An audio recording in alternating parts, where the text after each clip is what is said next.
കൊച്ചി നഗരസഭയിൽ വികസന പ്രവർത്തനങ്ങൾക്കായി വിവിധ സ്ഥാപനങ്ങൾ നൽകിയ വാഹനങ്ങൾ ഉപയോഗശൂന്യമായി കിടക്കുന്നതിൽ UDF കൌൺസിലർമാർ പ്രതിഷേധിച്ചു.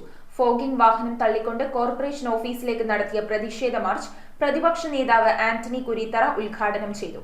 Parliamentary party secretary MG Aristotle അധ്യക്ഷത വഹിച്ചു. കൊച്ചി നഗരസഭയുടെ വികസന പ്രവർത്തനങ്ങൾക്കായി വിവിധ സ്ഥാപനങ്ങൾ CSR ഫണ്ടിലൂടെ നൽകിയ കോടിക്കണക്കിന് രൂപ വിലമതിക്കുന്ന വാഹനങ്ങൾ ഉപയോഗിക്കാതെ ഇട്ടിരിക്കുന്നതിൽ പ്രതിഷേധിച്ച് UDF കൌൺസിലർമാർ വ്യത്യസ്തമായ രീതിയിൽ പ്രതിഷേധം നടത്തി. പ്രതിഷേധത്തിന്റെ ഭാഗമായി ഫോഗിംഗ് വാഹനം തള്ളിക്കൊണ്ട് കൌൺസിലർമാർ കോർപ്പറേഷൻ ഓഫീസിലേക്ക് നടത്തിയ മാർച്ച് പ്രതിപക്ഷ നേതാവ് ആന്റണി കുരീത്തറ ഉദ്ഘാടനം ചെയ്തു. നമ്മളറിയാം, കോടികൾ മുടക്കി CSR ഫണ്ടുകൾ അവരുടെ ലാഭം എടുത്തിട്ട് നമ്മളെ പോലത്തെ തദ്ദേശ ഭരണ സ്ഥാപനങ്ങൾക്ക് തന്നു കഴിഞ്ഞിട്ട് ആ കാശിന് ഒരു വില പോലും കൽപ്പിക്കാതെയാണ് ഇന്നത്തെ LDF ഭരണസമിതി ഇവിടെ ഇന്ന് ഭരണം നടത്തിക്കൊണ്ടുപോകുന്നത്. Parliamentary party secretary MG Aristotle അധ്യക്ഷത വഹിച്ചു.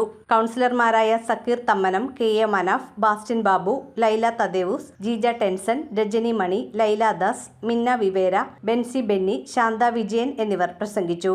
News bureau, Kochi. കമ്പ്യൂട്ടറിൽ നിങ്ങളുടെ കാഴ്ച പരിശോധിക്കുവാൻ ക്വാളിഫൈഡ് ഒപ്ട്രോമെട്രിസ്റ്റിന്റെ സേവനം ലഭ്യമാണ്.